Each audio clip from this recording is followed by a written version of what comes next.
Mas já quero convidar você a abrir a sua Bíblia lá em Miqueias. Sim. Abra sua Bíblia em Miqueias, no capítulo 1. Vocês estão notando aqui Quer dizer, espero que sim, né? Que vocês tenham notado a foto do pastor Silvio. Né? Vocês sabem que ele passou por uma cirurgia, né, nos olhos. E aí ele não... Se bem que até que hoje ia dar certo, né? Porque estava sem luz, né? Ele não pode ficar muito exposto à luz, né? Ele não pode ficar muito exposto à luz por causa da cirurgia. Mas ele está de repouso aí nesses próximos dias, né? Não sei nem se adianta mandar mensagem, porque também não é bom ele ficar olhando para as telas, né? Mas no final do culto a gente vai orar novamente por ele, né? Amém? Todos acharam aí Miqueias?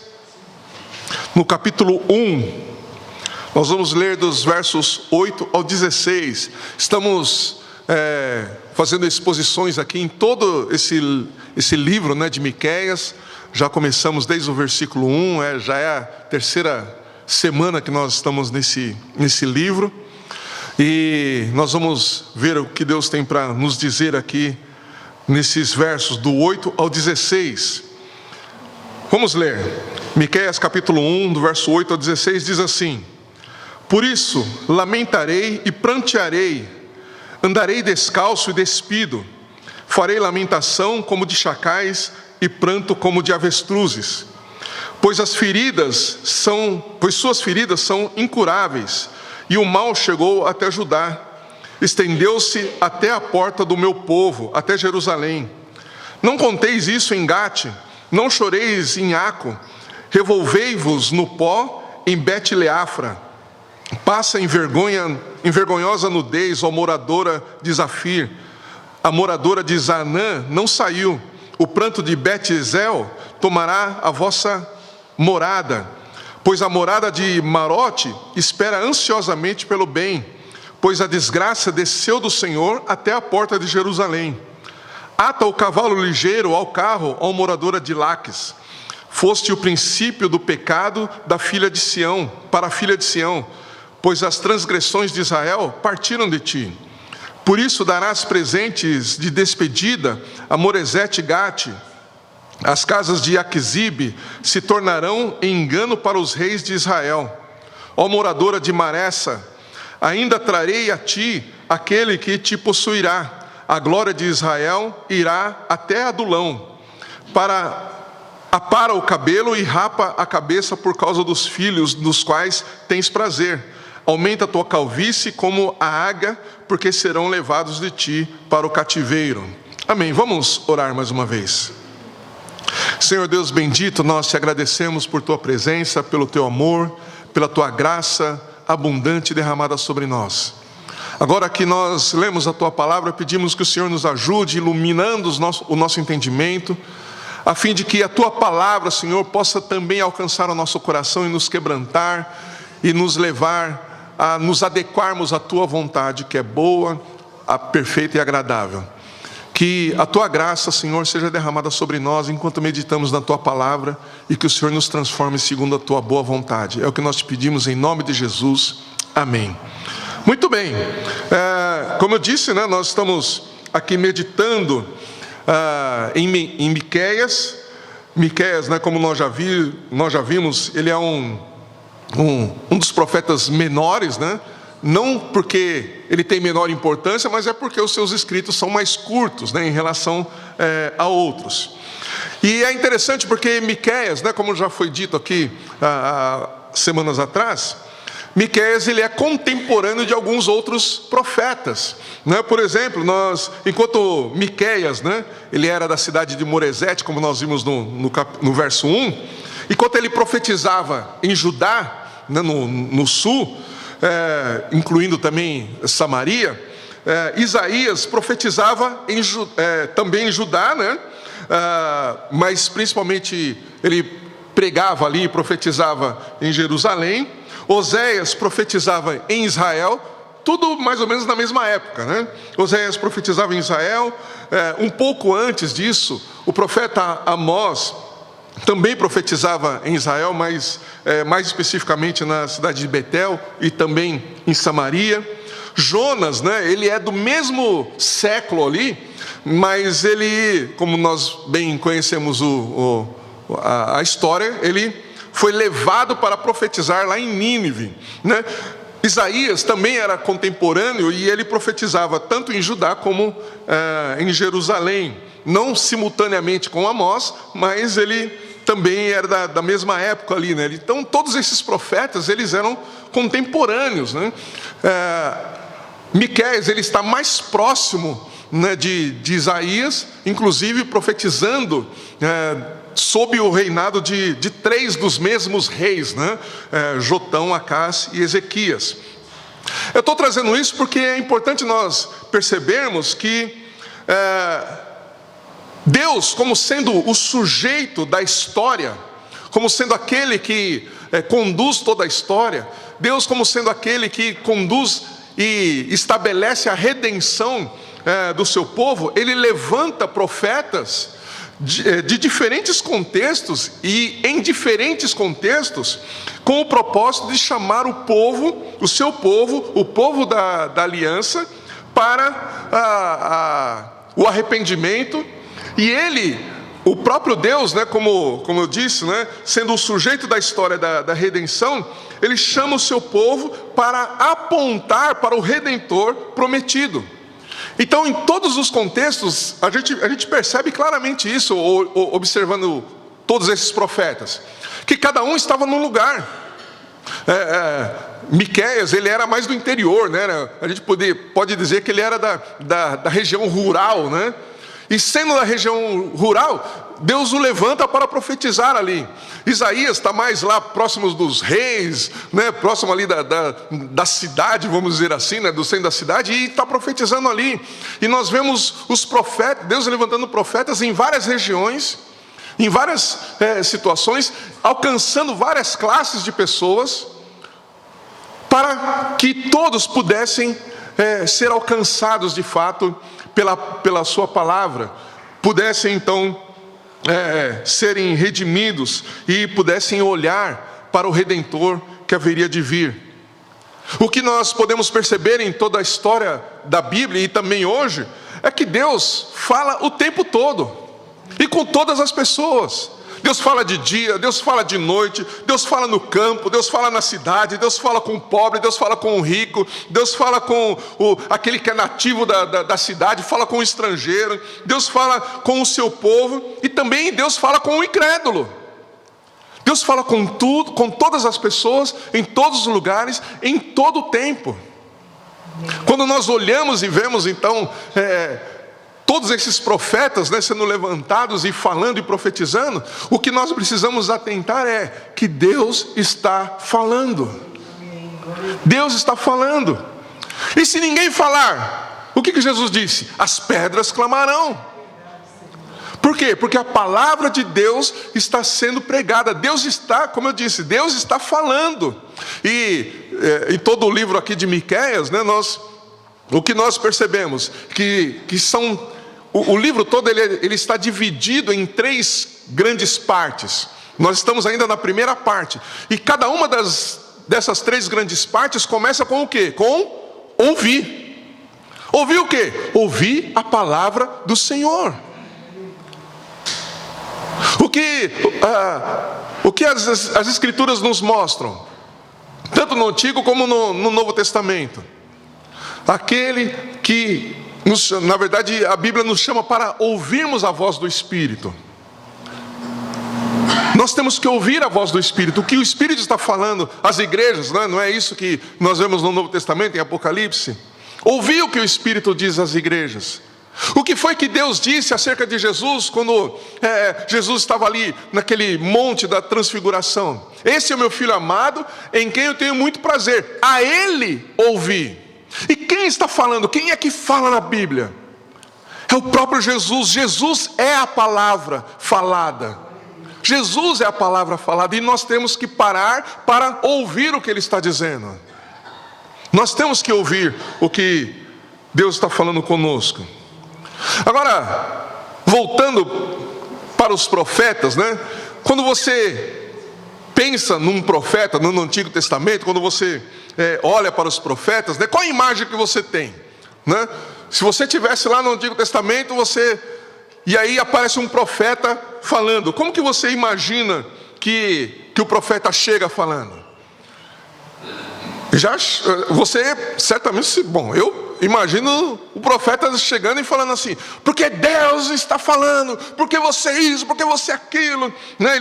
Você pensa em alguém esbravejando, alguém repreendendo, né? Alguém com, sei lá, se fosse Moisés da vida, né? Com um cajado na mão e falar, está vendo esse cajado aqui? Eu vou dar na sua cabeça se você não entender o que eu estou falando. Deus está falando, presta atenção. Quando a gente pensa num profeta, né, a gente pensa em alguém que já chega chegando. Alguém que vem para arrebentar mesmo, né? Impostando a voz, esbravejando, sentenciando com autoridade e tal, né?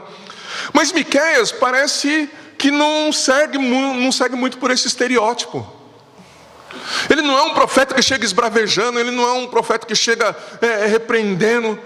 O texto que nós lemos diz que ele começa, o verso 8 diz que ele vem com lamento.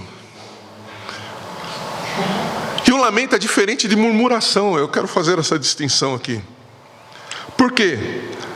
Porque Miqueias, ele levanta justamente uma maneira de profetizar que não é aquela maneira como nós muitas vezes imaginamos. A murmuração, na verdade, ela é muito... às vezes as pessoas confundem, né? Lamentação com murmuração. A murmuração, ela é reprovada na Bíblia, porque se trata de uma reclamação. E não é só uma reclamação. Um murmurador, ele sistematicamente reclama. Ele nunca vê nada de bom em nada. Ele está sempre reclamando. Se ele não tem nada, ele reclama porque não tem nada. Se ele tem um, ele reclama porque queria ter 2. Se ele tem 5, ele reclama porque o outro tem 10 e ele só tem 5. Se o dia está ensolarado, ele reclama que está muito sol. Se está chuva, é porque está chovendo. Se está frio, é porque está frio. Se está calor, é porque está calor. Se tem água, mas a água não está gelada. Se está gelada, mas está muito gelada. O murmurador está sempre reclamando. E na realidade, o murmurador, ele reclama porque ele nunca está satisfeito com aquilo que ele recebe.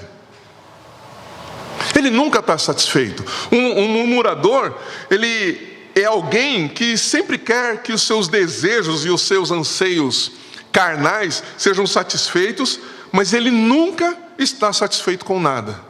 Nunca está satisfeito com nada. Na verdade, uma pessoa que vive murmurando é uma pessoa ingrata. Ela tem ingratidão no coração. Agora, a lamentação, ela é diferente.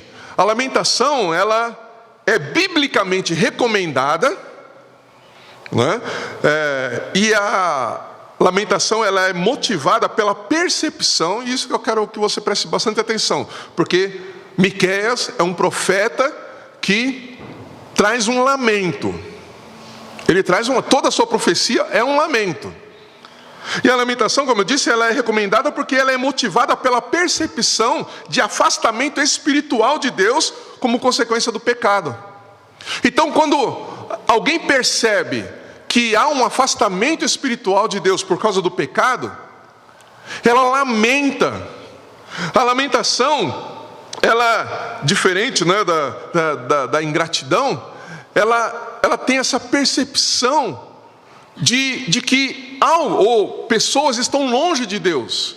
E porque elas estão longe de Deus, elas estão também afastadas das bênçãos de Deus, estão afastadas de tudo aquilo que Deus quer proporcionar para elas. Enquanto a ingratidão move a murmuração, a compaixão move a lamentação. Entende? A ingratidão é que move a murmuração. Agora, a compaixão move a lamentação.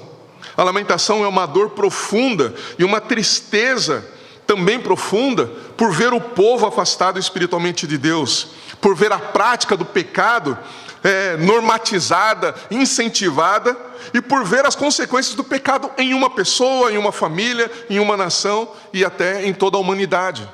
Quando há essa percepção, então alguém que realmente é cheio do Espírito, ele lamenta por ver essa situação, por ver uma pessoa em pecado, vivendo em pecado, como se o pecado fosse algo normal, como se o pecado fosse algo inevitável.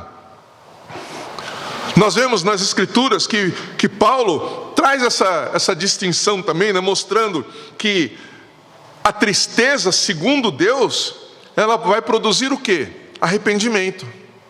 Paulo fala isso em 2 Coríntios 7,10. Pois a tristeza, segundo a vontade de Deus, produz arrependimento que conduz à salvação, o qual não traz remorso, mas a tristeza do mundo traz a morte.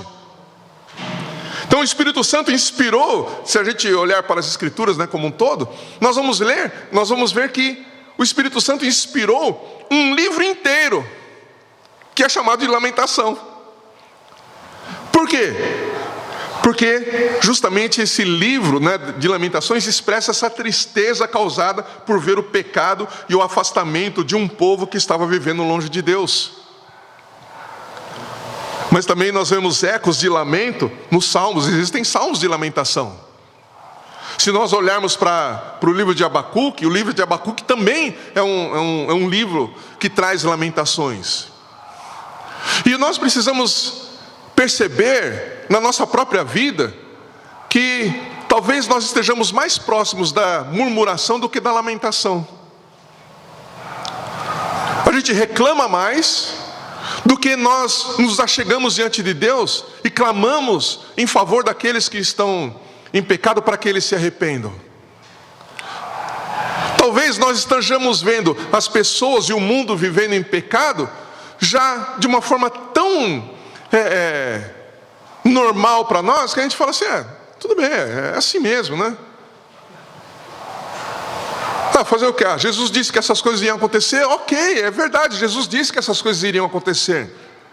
Mas Ele não disse que nós deveríamos nos conformar com isso. A Bíblia nos chama para orarmos para que haja arrependimento. A Bíblia nos chama a intercedermos por aqueles que estão vivendo no pecado, para que a palavra de Deus possa alcançar esses corações, e essas pessoas sejam levadas pelo Espírito Santo ao arrependimento e à salvação. A Bíblia não nos chama a nos conformarmos com a situação que o mundo está e com a maneira como o mundo está vivendo. Não, a Bíblia não nos chama para isso. A Bíblia, na verdade, nos chama para um inconformismo em relação ao pecado.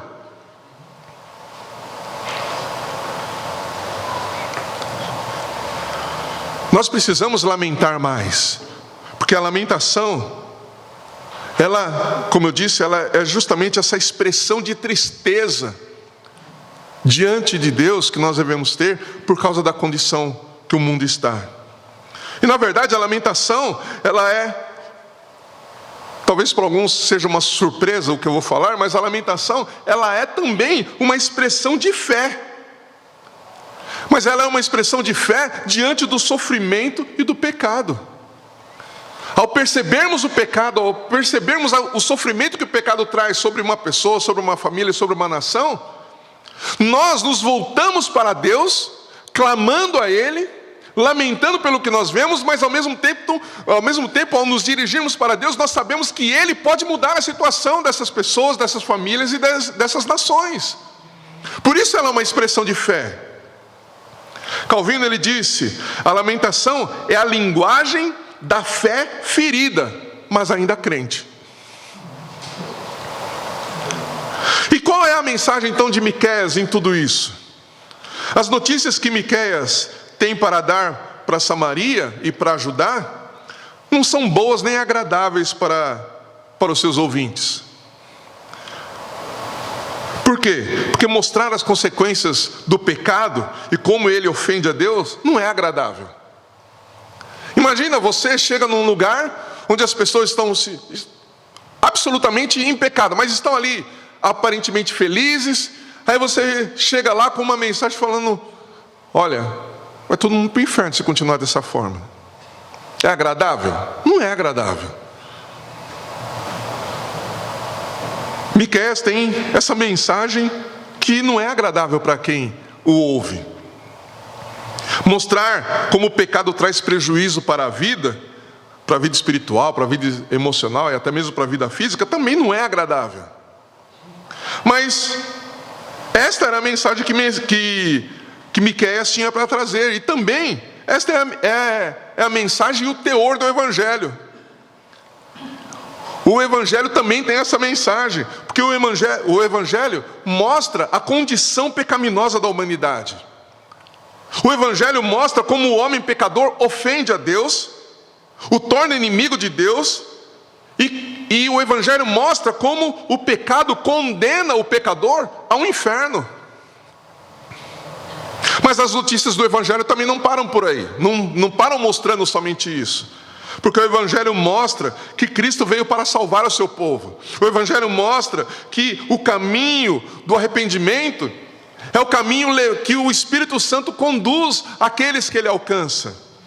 O Evangelho mostra que Cristo pagou o preço pelo nosso pecado para nos livrar da condenação eterna. Esta é a mensagem do Evangelho. E Miqueias, em sua profecia, ele traz esses elementos, ele traz as consequências do pecado, a condição do homem pecador diante de Deus, mas ele também tem uma mensagem de esperança, e a gente vai ver isso ao longo desse livro aqui. Ele traz uma mensagem de esperança.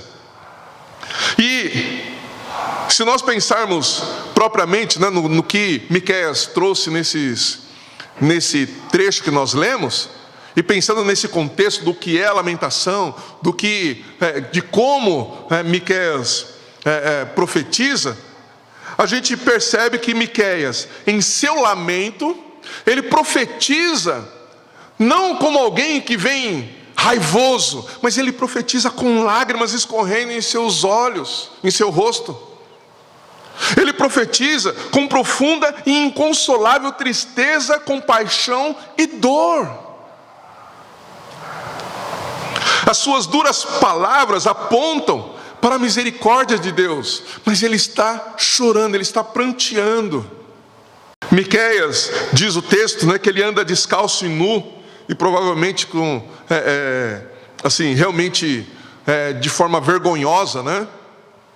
E isso para demonstrar a vergonha e a forma como Samaria e Judá seriam levados ao cativeiro. Eles seriam levados ao cativeiro por causa e como consequência do pecado deles, em vergonha. Eles seriam envergonhados por causa do pecado.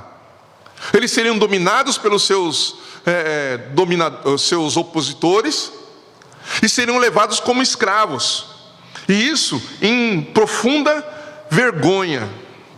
Ele demonstra publicamente a sua tristeza, né, e descreve o seu lamento como o lamento de chacais e de avestruz. E é interessante, né? A gente vê isso aqui, a gente fala, ele lamenta como chacais e como avestruz. Que isso tem a ver? Né? Tem uns aqui que eu acho que nunca viram nem avestruz, né? Quanto mais um chacal. Mas o que isso significa? O grito de um chacal era algo realmente aterrorizante. O chacal ele é um predador, e é um predador noturno. E quando ele uiva, né, quando se ouve os gritos do chacal, o que isso significa? Significa que houve morte e matança onde o chacal está. Houve morte e matança. Então, quando Miqueias fala que o seu lamento é como o de chacal, ele está falando, olha, Deus está me mostrando morte. Deus está me mostrando que está acontecendo uma grande matança por causa do pecado, por causa da irreverência de vocês, por causa da falta de arrependimento. Vocês serão mortos. Vocês serão levados para longe da sua terra. Vocês serão levados envergonhados para o exílio, por causa do pecado, por causa da falta de arrependimento. Mas ele também fala que o seu lamento é como de avestruz. O som que o avestruz produz, né, é o som como de alguém que está sofrendo a pior das agonias. Então, Miqueias, ele traz na sua profecia essa dor que ele vê por meio do Espírito Santo que o povo vai sofrer. Então ele, veja, há pouco eu disse que a compaixão move o lamento. Então ele, cheio de compaixão, ele profetiza com profunda dor, com profunda tristeza, ao ver a condição do povo, ao ver o resultado do pecado, o resultado que a gente vê aqui nesse texto, que é inevitável. Não tinha como, eles já tinham passado do limite. Eles não deram ouvidos para os profetas que Deus havia enviado antes. Eles se prostituíram espiritualmente. Eles abandonaram a Deus. Deus havia sido longânimo com eles, mas eles não se arrependeram. Então, inevitavelmente, o julgamento de Deus estava caindo sobre eles. E Miqueias está vendo isso, e ele lamenta, ele chora com profunda dor e compaixão.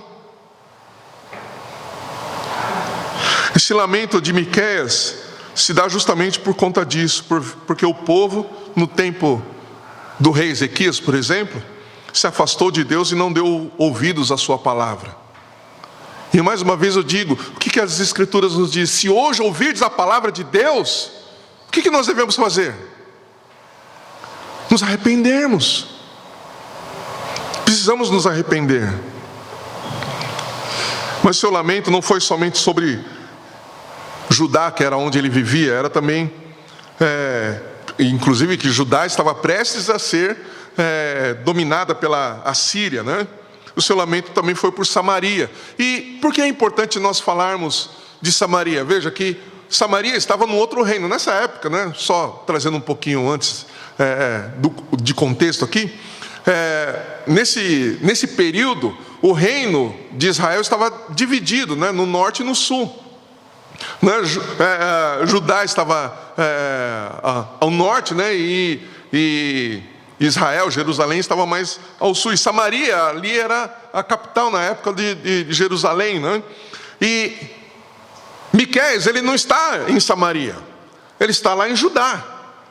Mas ele também profetiza por Samaria, com esse lamento. E o lamento de Miqueias por Samaria é muito interessante. Por quê?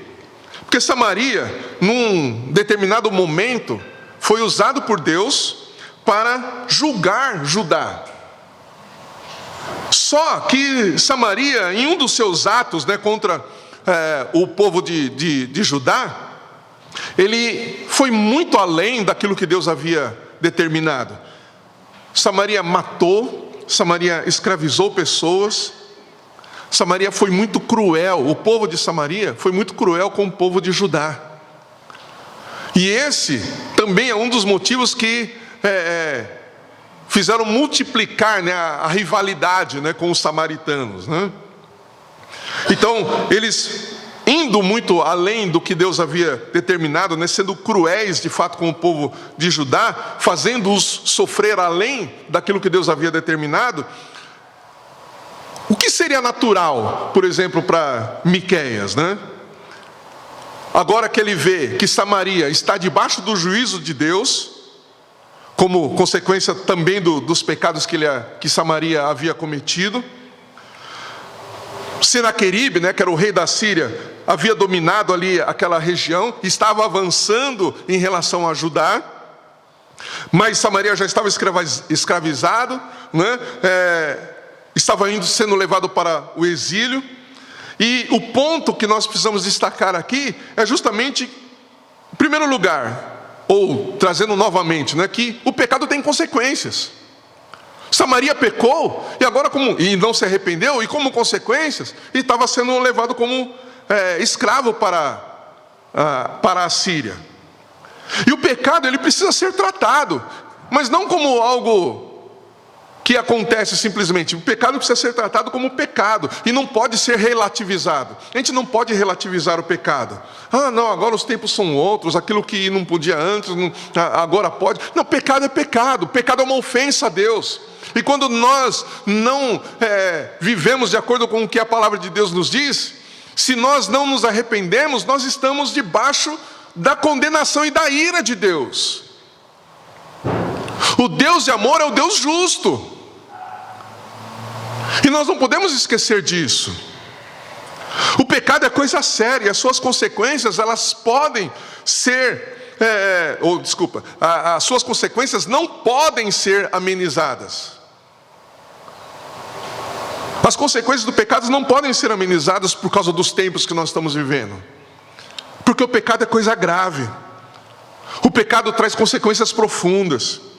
O pecado, ele pode durar, o tempo que nós temos nesta vida, mas também pode se estender para toda a eternidade, as consequências do pecado. Nós não podemos tratar o pecado como algo que simplesmente passa por essa vida ou que faz parte da nossa vida. Não, o pecado não precisa fazer parte da nossa vida. O pecado não pode fazer parte da nossa vida. Nós fomos criados em santidade.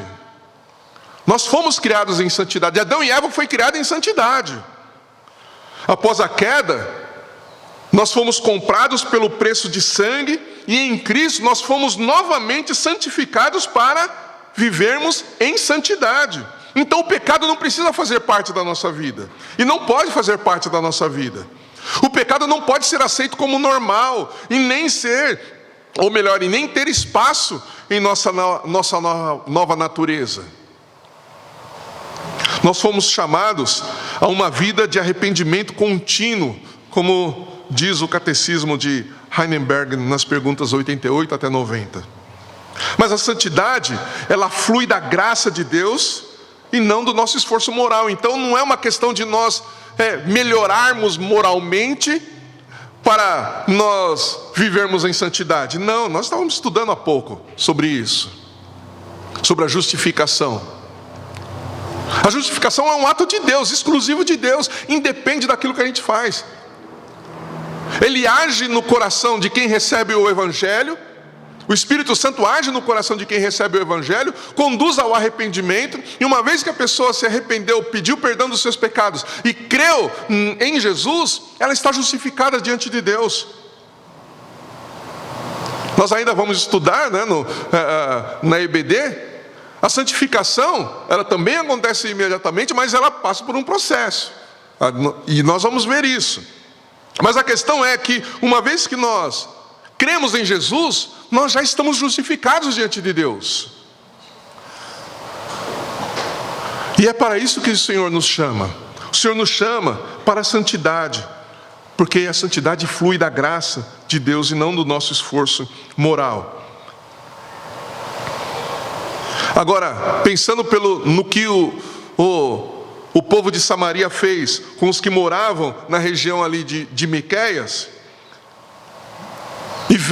e Miqueias vendo toda a consequência do pecado ali sobre Samaria, a gente poderia até dizer, e pensando na rivalidade que havia, que já havia entre os dois povos, entre os dois reinos, a gente poderia pensar que Miqueias, ao invés de pregar ali ou profetizar que ele se arrependesse, Miqueias poderia dizer: tá vendo? Bem feito.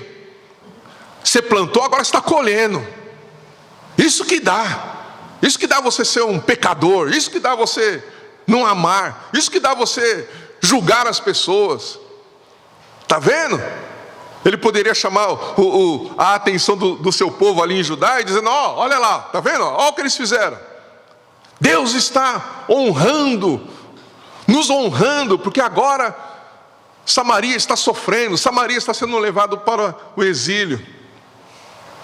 Mas é justamente aqui que Miqueias nos coloca numa situação muito difícil e nos confronta. Porque ao invés de ele festejar, o que Miqueias faz? Ele se entristece pelo que ele vê acontecendo em Samaria. O propósito da profecia de Miqueias era expor o pecado, as consequências do pecado, mas sobretudo expor a misericórdia de Deus e a necessidade de arrependimento para a salvação. Nós que estamos aqui neste lugar, reunidos neste lugar, se a gente for honesto com a gente mesmo, nós estamos prontos para nos levantarmos diante de Deus, pedindo punição para todos os nossos inimigos, pedindo punição para todos os nossos opositores. Ó Deus, aquela pessoa que falou mal de mim, aquela pessoa que está me caluniando, aquela pessoa que está me perseguindo. A nossa tendência natural e carnal e pecaminosa é pedir que Deus mande um raio lá do céu na cabeça daquele que está nos perseguindo. Imagina, se até os discípulos de Jesus, que estavam andando ali do lado de Jesus, num determinado momento chegaram: Senhor, quer que a gente ore aqui para descer fogo do céu, para queimar todo mundo? Se eles estavam andando com Jesus, pensavam assim, imagine nós, mais de 2000 anos depois. A gente está pronto para pedir punição para aqueles que se opõem a nós. Mas Miqueias, ele desejava a redenção dos que tinham maltratado o seu povo. Jeremias capítulo 4, verso 8 diz: por isso, vestivos de pano de saco, lamentai e chorai, porque o fogo da ira do Senhor não se desviou de nós. Joel capítulo 1, verso 13 diz: ó sacerdotes, vestivos de pano de saco e lamentai, chorai, ministros do altar, entrai e passai a noite vestidos de pano de saco, ministros do meu Deus, porque a oferta de cereais e a oferta de libação foram eliminadas do templo do vosso Deus.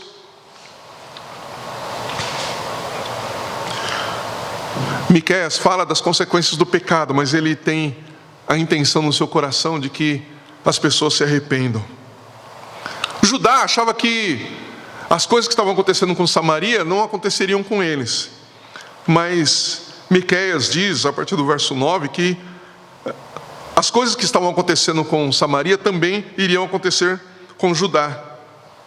Miqueias vê o pecado e as consequências do pecado de Samaria e diz que essas mesmas coisas vão acontecer em Judá, porque Judá também estava caminhando em pecado, estava vivendo em pecado e se afastando de Deus. E ele também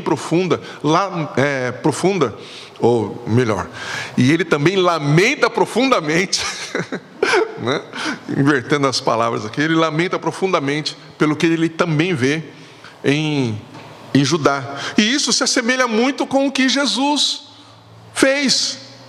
Em Lucas 19, diz que Jesus, ao entrar na cidade de Jerusalém, o que ele faz? Ele chora, ele lamenta por ver a condição espiritual de Jerusalém. O lamento de Miqueias, assim como o lamento de Jesus, é um chamado para que nós também lamentemos e supliquemos a Deus para que Ele tenha misericórdia daqueles que estão em pecado, daqueles que são cruéis, daqueles que têm perseguido a igreja, daqueles que têm maltratado o povo de Deus, aqueles que creem no Senhor. Miqueias nos chama para esse lamento e para essa súplica diante de Deus. Mas Miqueias também nos mostra que Deus está nos chamando para nós pregarmos o Evangelho. Sobretudo, é um chamado para que Deus tenha misericórdia do povo da aliança. Porque apesar da rivalidade entre Samaria e Judá, todos eram pertencentes à aliança que Deus havia feito com o seu povo. Dos versos 10 ao 13, o que nós vemos é Miqueias mostrando as desgraças que o povo de Samaria estava passando, e que eles não deveriam festejar. Ele fala de não falar, no verso 10 aqui, ele fala: não anuncieis em Gate. Gate pertencia ao outro reino, o reino dos filisteus. E o que seria normal ali? Normal seria talvez o povo de Judá falar aos quatro ventos, olha, está vendo? Samaria está sofrendo porque eles são pecadores. Mas Samaria, o povo de Samaria era o povo da aliança, como eu disse, também era o povo da aliança. E o que Miqueias está falando é o seguinte: olha, é verdade, essas coisas estão acontecendo, mas eles também são o povo de Deus. Então não fica falando para os inimigos o que está acontecendo de ruim com o povo de Deus. Não faça isso. Não fique fazendo propaganda do sofrimento do povo de Deus, como Deus está julgando o seu próprio povo. Não faça isso, não fica fazendo esse tipo de propaganda, não fica falando essas coisas para os nossos inimigos. Por quê? Porque os nossos inimigos vão olhar para nós e eles vão se alegrar com o nosso sofrimento.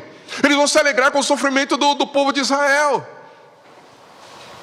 Vamos tratar isso, agora eu falando aqui, né? Vamos tratar isso internamente.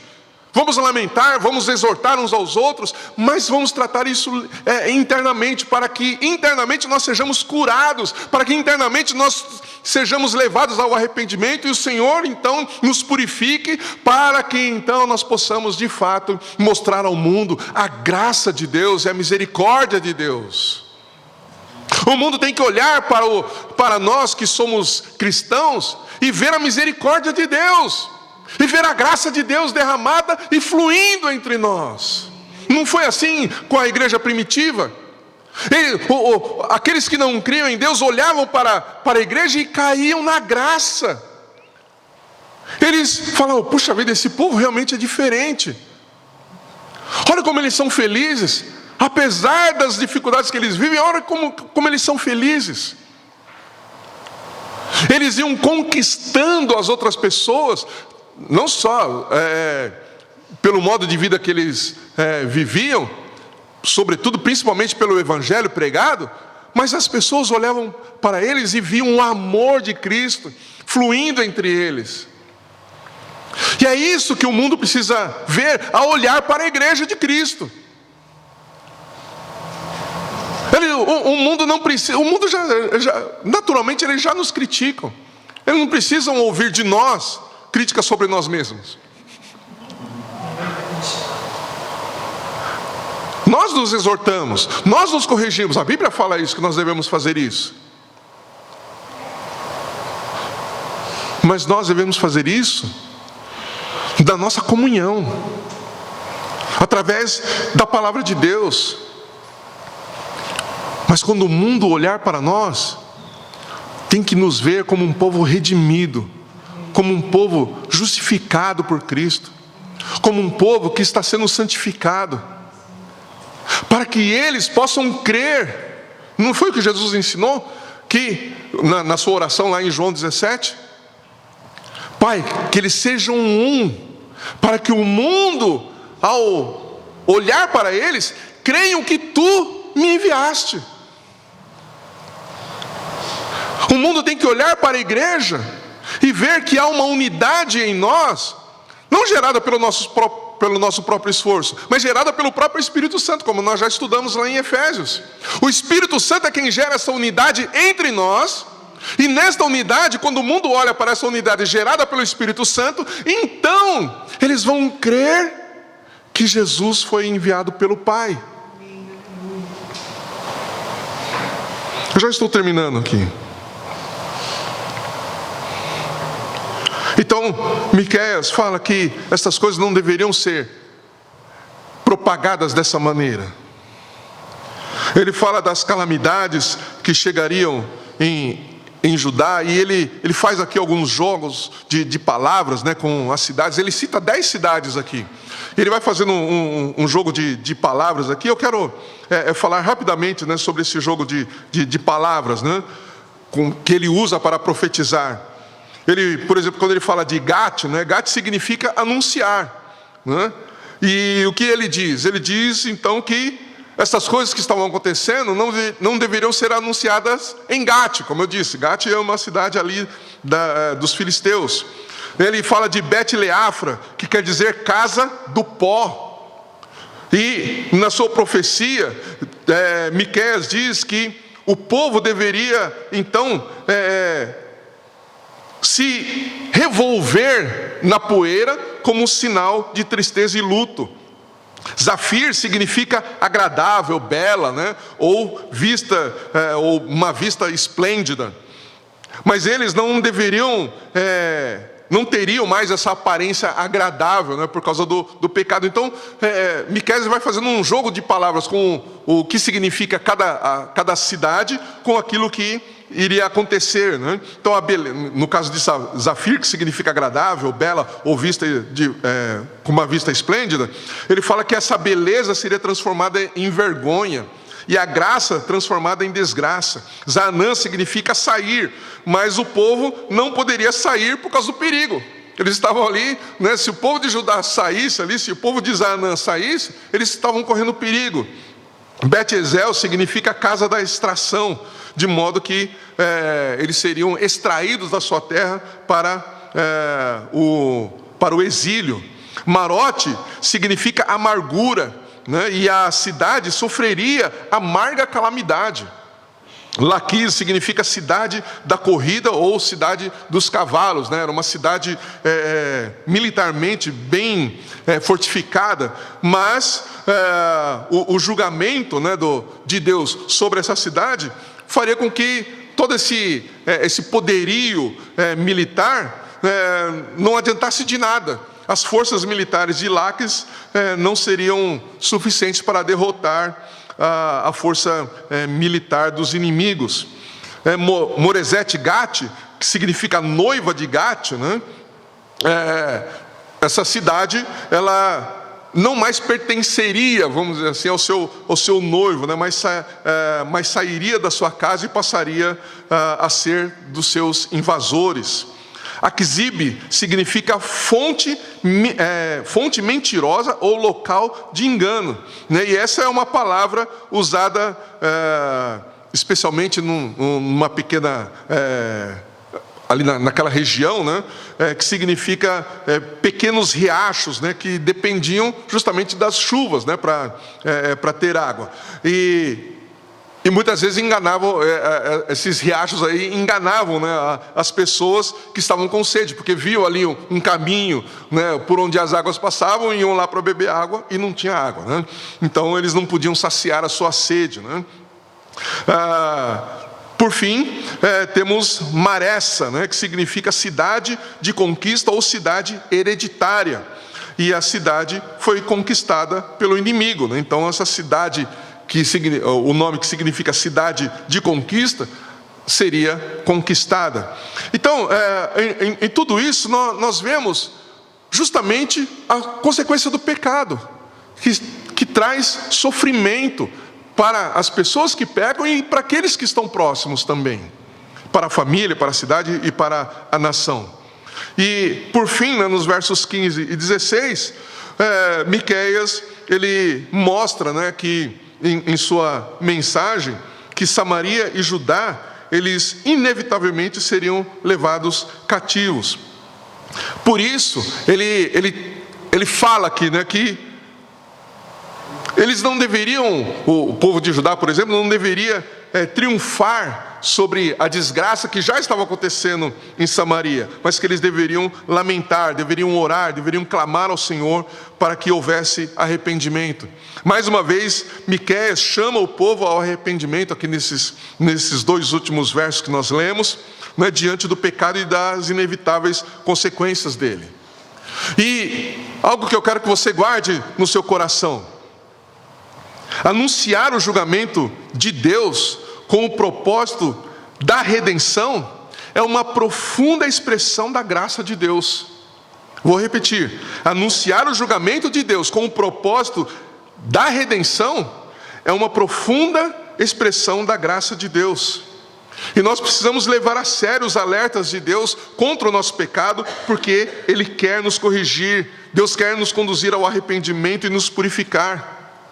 O inevitável juízo de Deus aponta para Jesus, como aquele que suportou, olha só, aponta para Jesus como aquele que suportou o juízo no lugar do seu povo eleito.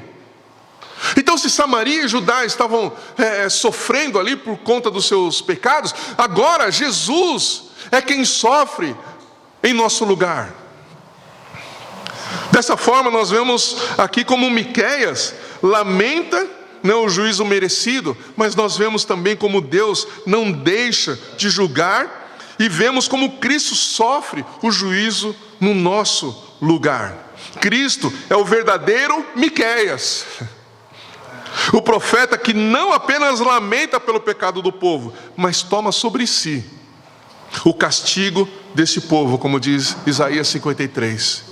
Temos aqui algumas conexões, com a redenção que são importantes da gente destacar. Miqueias lamenta a vergonha de Judá. Cristo deixa a sua glória e assume a nossa vergonha. Miqueias chora por um povo exilado. Cristo sofre para trazer o exilado de volta à casa do Pai. E 3 aplicações finais aqui sobre esse texto. Primeiro, nós temos um chamado, ou temos sido chamados ao arrependimento e abandono do pecado. Esse é o ponto central do Evangelho de Cristo. Arrependimento e abandono do pecado. Nós precisamos nos arrepender dos nossos pecados. Segundo, temos um chamado para nos apresentarmos diante de Deus, para lamentarmos e pedirmos perdão por nossos pecados e pelos pecados do povo, da nossa nação inclusive. Porque o pecado está destruindo a família e a sociedade. A mentira, a corrupção, a depravação e a impureza sexual, a incredulidade, a falta de reverência, tudo isso tem destruído a sociedade, tem destruído a família, tem destruído a nação. E nós precisamos, e estamos sendo chamados por Deus para lamentarmos diante dEle e pedirmos perdão pelo nosso pecado e pelo pecado da nação. Isso reflete a compaixão de Deus. Amém?